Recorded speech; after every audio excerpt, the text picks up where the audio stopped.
Shabbat Shalom and welcome to Teshuvah Bible Studies. This is our weekly Torah portion and it is part 2 of a 3-part series. If you did not participate in the first part, we just answered some general questions of what we believe here in Teshuvah Bible Studies. And now we're actually going to get into our Torah portion. And I'm usually dividing the Torah portion into 2 main topics. So this is the first of the 2 topics, but it is the second part of the series. So if you have not watched the first part, make sure to click on the link to watch the first part. And we're gonna now begin this week's Torah portion. This is week number 36. It's called Selach Lecha, and is based on Numbers chapter 13 all the way to Numbers chapter 15. This is how you write Shalach Lecha in Hebrew, and we read the Hebrew from the right to the left. And this word in Hebrew is actually a phrase when translated into English, as it often is, and it means send for yourselves. So this word here is the word send, and then lecha, as we have learned in other portion, I think it was lech lecha, which is go for yourself. Lecha means for yourself in Hebrew. Comes from the root word shalach, which means to send, to direct, or to let loose. This portion is going to teach Elohim's permissive will and the potential downfall that comes from doing it, from actually taking that option, right? From the point of view presented in this portion, we have this idea that Elohim actually commanded the people to do this. But we'll see the reality later on that this was his permissive will. And we're going to learn the difference between the two. The other lesson in this portion, which was a very harsh lesson, is the consequences of willful disobedience or willful defiance against Adonai, against Elohim. As he strikes down a man, actually he tells the people to stone this man to death because he disobeyed the Shabbat, the commandment of the Shabbat, and he did this willfully and defiantly. And so Elohim had to make an example out of him by asking the congregation to stone him to death. It's impossible to read this portion without addressing this point because it seems so harsh and it seems so drastic of a decision, but we'll see from his point of view and why he did it this way. And at the end of the day, we understand that everything that he does is for the people's own good, and we're going to see that as well.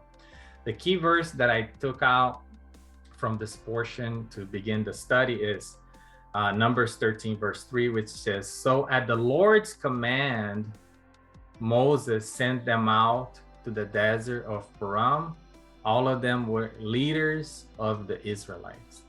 Again, we see here by this verse, we get the idea that this whole idea was Elohim's idea, and we're going to see that it's not the case in this study.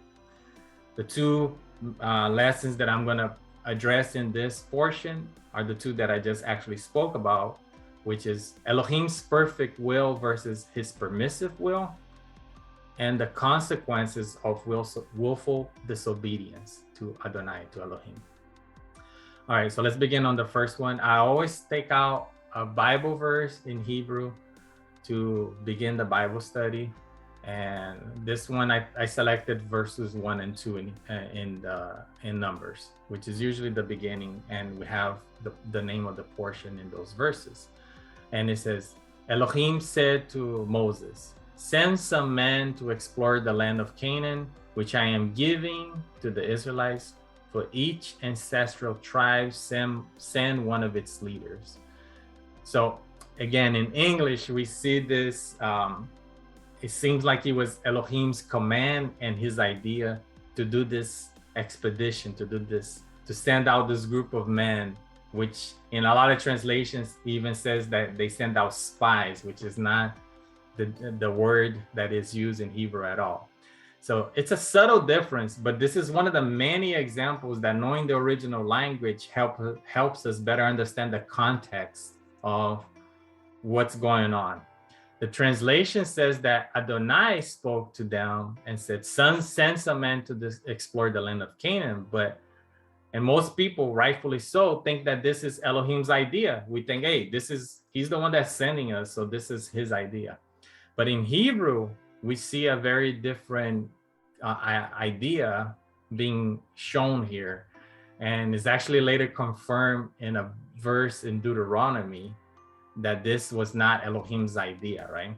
So in Hebrew here, like this is the title of this week's portion, Shalach Lecha, which says, send for yourselves, right? And then the next word here in Hebrew is anashim, which is men, the plural of men or people. And then this word here is actually tur, ve yatur. So it actually is the root word for tourism, right? When we are tourists and we go to someone else's land to visit that land and we're tourists, all we do is observe. We look at everything. We look at the beautiful things that they have, and we take pictures. So we don't go there to actually do anything or to engage, but we go on tourism to see those things. So the word used in Hebrew here is to tour the land of Canaan. So they were sent, Elohim said, send for yourselves, in other words, not for my sake, but for yourselves, man to tour the land of Canaan. And we're going to see later in the book of Deuteronomy where it confirms that this was not Elohim's will. This was his permissive will, not his actual plan for the people. So let's go ahead and look at that, because it's going to be the segue that I'm going to use to get onto our first topic, which is Elohim's perfect will versus his permissive will. So Deuteronomy chapter 1 verses 20 to 25 says the following. Then I, and this is Moses is speaking, said to you, which is the people, you have reached the hill of the Amorites, which Adonai, our Elohim, is giving us. See, the Adonai of your Elohim has given you the land. Go up and take possession of it, as Adonai, your Elohim, the Elohim of your ancestors told you. Do not be afraid. Do not be discouraged. Then all of you came to me and said, so here we have confirmation that this was not Moses's or Elohim's idea. It was the people that said, let us send men ahead to spy out the land for us and bring back a report about the route we are to take and the towns we will come to. So this was the people's idea. It wasn't Moses's idea. It wasn't Elohim's idea. But it was confirmed, Moses thought it was a good idea.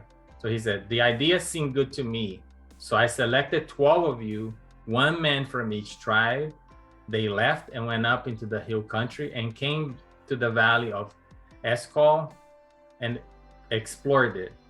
Taking with them some of the fruit of the land, they brought it down to us and reported, it is a good land that that Adonai, our Elohim, is giving us. So this is confirmation later on that this was not Elohim or Moses' idea, right?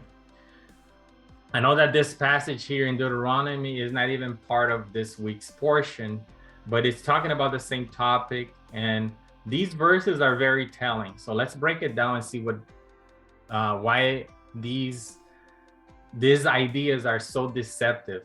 But it is something that we actually do on a daily basis. We all do this. I'm guilty of this. We do this, right? So let's see why. The mission seemed like it was part of Elohim's plan. So as often we think sometimes, in other words, we're helping God, right? Elohim says he's going to do something in our lives and we want to help him. So it seems like a good plan because it fits into the promise. It fits into what Elohim said. So the plans seem prudent and line up with Elohim's plan. And often we do this, right? So Elohim said, I'm going to give you a house. So you like, okay, how is he going to give me a house? So you start like making plans and trying to help that promise come true, which is not in a bad thing. We're going to talk about that later. It's not a negative thing, but it's something that we all do, right? So even Moses, which was their leader, agreed with the plan. So we see here that, yeah, the idea seemed good to me. Yeah, sounds good, sounds like a good plan. And planning ahead is actually encouraged by Elohim in his scriptures. We see hundreds of verses that tells us to plan, tells us to do things in the right order and correctly. One of the ones that stood out to me is Proverbs 15, verse 22, which says, without a counsel, plans fail, but with many advisors, they succeed. So we should have plans, and we should have counsels, and we should have people advising us on what to do to make those things become a success. And the illustration in Luke 14 is actually a very good illustration. And many of us know this verse, but you could read the entire chapter later. But one of the verses that I took out was, for which of you desiring to build a tower does not first sit down and count the cost, whether he has enough to complete it? In other words, if you're going to build a house, or if you're going to build something, which one of you will actually do that without counting the cost and seeing, do I have enough money? Is this realistic? Am I going to be able to accomplish this? What do I need to do? So it's actually telling us we need to do that. We should do that. It's not a negative thing, but we're going to see why this is so deceptive and what happened with the consequences of doing this. So why was this a bad idea in the context that they were in? Why was this negative? So the reason this was negative, and we just saw that on those verses, was because the plan was devised out of fear and doubt, not because of diligence. It wasn't because they were like, let's make sure we're able to do this. It was done because they were doubting what Elohim had told them, and they were scared to do what Elohim had told them to do, which was to take possession of the land, right? So Elohim had already told them that the land was good. So they say, hey, let's go see if the land is really good. Let's go check it out. But Elohim had said in scriptures, he says this 26 times. But before this event took place, he had said it to them at least 7 times. So this is what he says in Exodus chapter 3, verse 8, the first part of the verse. So I have come down to deliver them from the power of the Egyptians and to bring them up to the land that is good and spacious, to a spacious land, a land flowing with milk and honey. So even from the moment Elohim told Moses that he was going to deliver the Israelites from Egypt, he already told them, I'm going to bring them to this land that is flowing with milk and honey, that is good, that is spacious. So, he had already told them that. So there was no reason for them to make an expedition to verify if the land was good. They were doubting. They were doubting what he said. And he said this 6 more times before this event took place to Moses and the people. Elohim had already told them who lives there, right? So the second part of this same verse, it says, to the place of the Canaanite and the Hittite and the Amorite and the Perizzite and the Hivite and the Jebusite. So it's not like, and again, the purpose of the expedition was like, let's go see if the land is good and let's go see who lives there. But Elohim had already told them time and time again who lives there. And the Israelites knew very well that these tribes that Elohim was describing to them were tribes that had giants. They had descendants of the Nephilim, the giants. So it's not like they went to go check the land out, and then when they saw giants, they were shocked, even though Elohim had already told them that there were giants there, right? So the Elohim had already guaranteed them the victory, right? And this is way back in Genesis 35, verse 12. The land which I gave to Abraham and Isaac, I will give to you, and I will give you the land, and I will give the land to your descendants after you. So this is something that he has been promising to Abraham and his descendants from the beginning, that he was going to give them this land. He was going to deliver them. I mean, he was going to, go ahead of them and help them possess the land. Elohim had already proved to them that he could deliver his promise by delivering them through miracles from a stronger nation, Egypt. So it's not like these people, right? It's not like these people were like, the first time they heard of Elohim and then they had not seen his miracles and all the things that he could do. So these people had experience with Elohim. They had experience with the Creator, with the Almighty. They saw the miracles. They saw the 10 plagues. They saw fire fall from heaven. They saw the water turn to blood. So they had a lot of experience already, and they knew that the Creator was with them and able to deliver them, able to guarantee his word. In other words, he had been faithful all this time, and they saw him and they walked with him for a year in the desert. They saw food fall down from heaven. They saw all these things, and yet they doubted. So sometimes we do the same thing. We have all these experiences with our Creator, and we have all these past experiences where he proves himself time and time again that he's able to do what he promises, and yet often we still doubt that he's going to be able to do it. And also sometimes we try to give him a little bit of help, right? So the issue here was not diligence, but doubt that Elohim could do what he promised, right? That was the problem.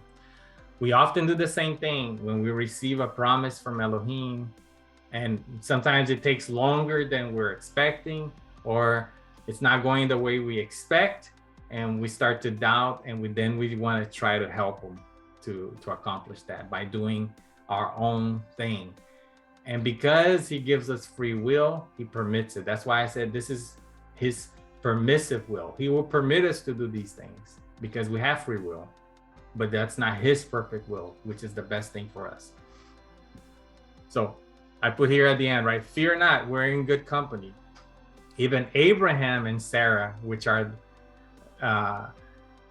called the fathers of faith, right? They were the first ones to believe, and he's the father of faith. He did the same thing. When Elohim promised them a descendant, a son, in their old age, they try to help Elohim out, and we know the consequences of this, right? Ishmael was born, and now the people are divided. We still have descendants from Ishmael and descendants from Israel who are at war to this very day because Abraham tried to help God out. He tried to assist God in his promise, right? So for once, this is an example of what not to do. Abraham has so many examples of what we should do and how we should have faith, but this is one example of what not to do. So final lesson, so we could close out this topic.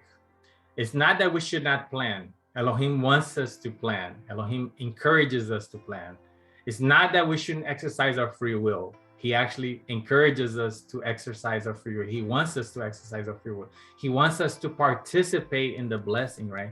So if Elohim promises you something and you're actually working towards that goal, that's something that pleases him. It's not something that displeases him. The problem is doubt. The problem is doubt. It's lack of faith. That was the only problem, right? And we're going to see that.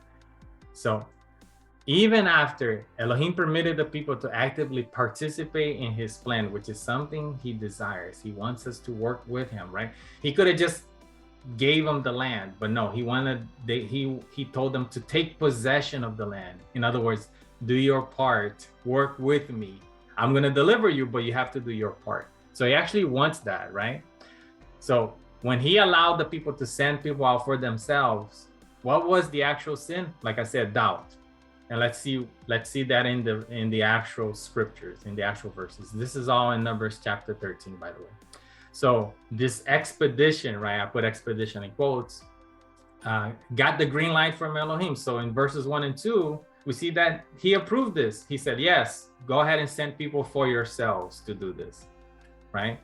The expedition followed Elohim's instructions by not engaging the enemy and surveying the land. So they did exactly what they did, what he told them. And we see that in verses 17 through 25, that these spies or this expedition, these people did what Elohim told them to do. So far, so good. The expedition was actually successful and confirmed Elohim's word.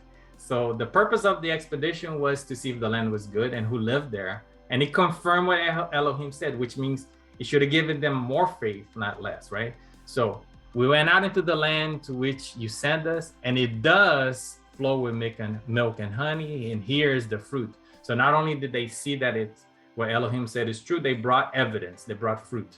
But the people who live there are powerful, and the cities are fortified and very large. We even saw the descendants of Anak there. The Amalekites live in Negev, the Hittites, the Jebusites, the Amorites in the hill of the country, and the Canaanites live near the sea along the Jordan. So, whoa, wow, everything that Elohim said, we saw, it's true. So this should have made them, their faith increase, not decrease. This should have been like, yeah, everything he said is true, it's confirmed, we saw with our own eyes. But instead, we got the opposite effect, right? So we see that in verses 27, 29, by the way. So the problem was the response, not the plan or the execution. The plan and the execution were good. The response was bad. Caleb's response was ideal, was a good response. In verse 30, he says, Caleb silenced the people before Moses and said, we should go up and take possession of the land, for we can certainly do it.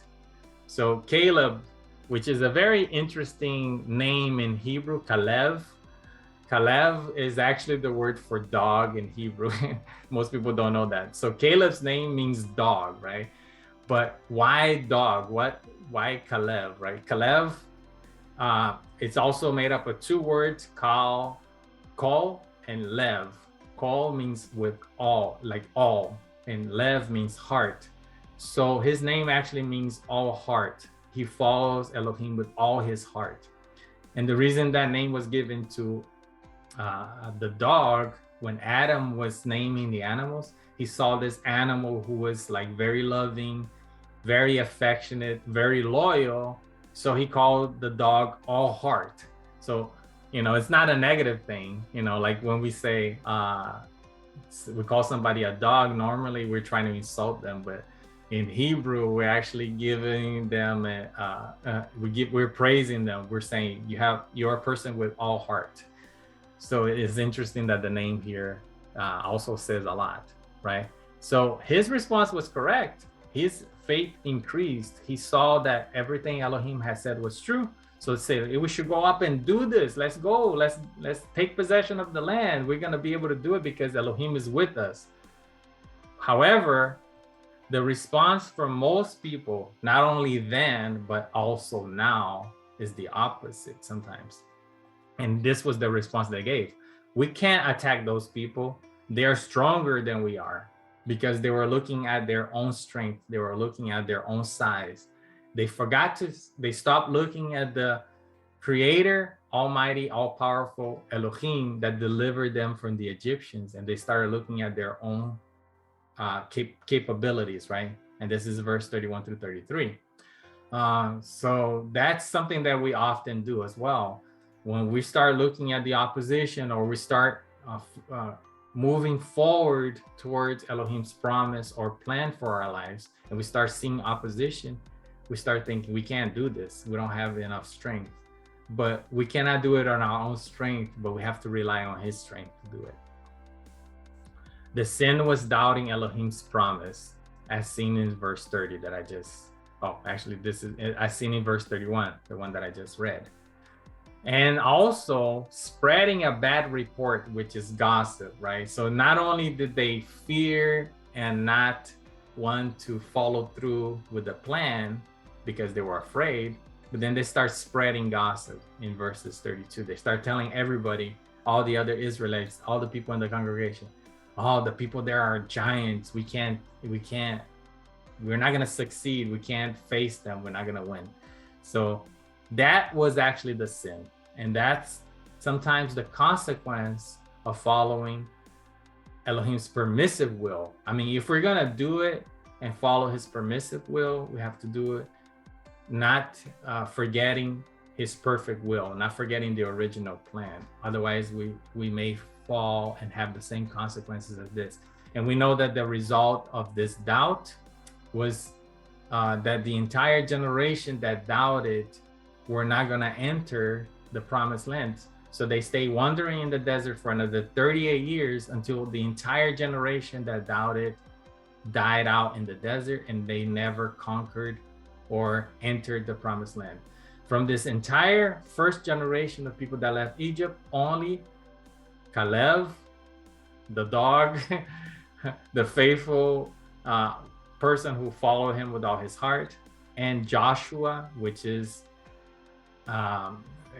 in Hebrew is actually Yahushua, he who saves, which is a picture of Yeshua. Those are the only two people that entered the promised land from the original people that left Egypt. So it's a huge lesson for us to learn and not doubt. So the sin is not to do the good deeds and follow Torah. Like I wrap this up back into my central message, right? So it's not a sin that we try to do good deeds. It's not a sin that we try our best to follow Torah or the law or the instructions of Elohim. But it is a sin to not trust Yeshua, to not trust Jesus, to do what he said, guaranteeing your salvation. So if we tie it back to the central message, a lot of people say, you can't earn salvation. You're not going to earn salvation. You're not going to be able to go to heaven by your works. So we should just live by grace. And sometimes that's misunderstood because they take it to the extreme that you could do whatever you want. So the sin is not trying to follow the instructions of Elohim. It's not trying to follow Torah. The sin is to not trust Yeshua to do what he said he would do. So we should follow instructions. We should try not to sin. We should try to live our lives the best way we can. We should strive to do good deeds and good works. But our ultimate trust is in Yeshua. We cannot doubt that our salvation is guaranteed and secured in him. When we start thinking of our own strength and what we can do or cannot do, then that's when we do what the people did. Oh, it's impossible to follow Elohim's law, so let's just give up. There's no way we can do it, so let's just not do it. And, forget about this whole law thing, So that's what the people did in a way, essentially, right? They stopped, but we shouldn't do that. We should do our part, but still our ultimate trust of salvation is what Yeshua did on the cross. So it's a good parallel here where we can see how this applies to our lives today when we're trying to follow and understand Torah, the instructions. All right, let's end this first section, and the other one is a lot shorter. So I know that this one's seemed to be a lot longer, but let's end it with the way I usually do with scripture that ties it all together, right? Proverbs 16 verse 9 says, "The heart of man plans his ways, but Elohim, Adonai, establishes his steps." So in other words, we can plan all we want in our hearts and in our ways, but it is he who establishes our steps. So if we stay focused on him, he will direct us, he will guide us, right? Look what it says in Proverbs 3 verses 5 and 6. "Trust in Adonai with all your heart. Don't lean on your own understanding. In all your ways acknowledge him, and he will make straight your paths." So there's nothing wrong with planning. There's nothing wrong with making plans, but we need to bring those plans and acknowledge his ways, bring it before him, and he's gonna guide us. He's gonna direct our path. So that's the lesson for the first part of the Torah portion. I hope you enjoyed it. And I'm gonna go ahead and segue into the second part on this next video that's gonna be available in a couple of days. Shalom, have a great day, and I'll see you guys on the next one.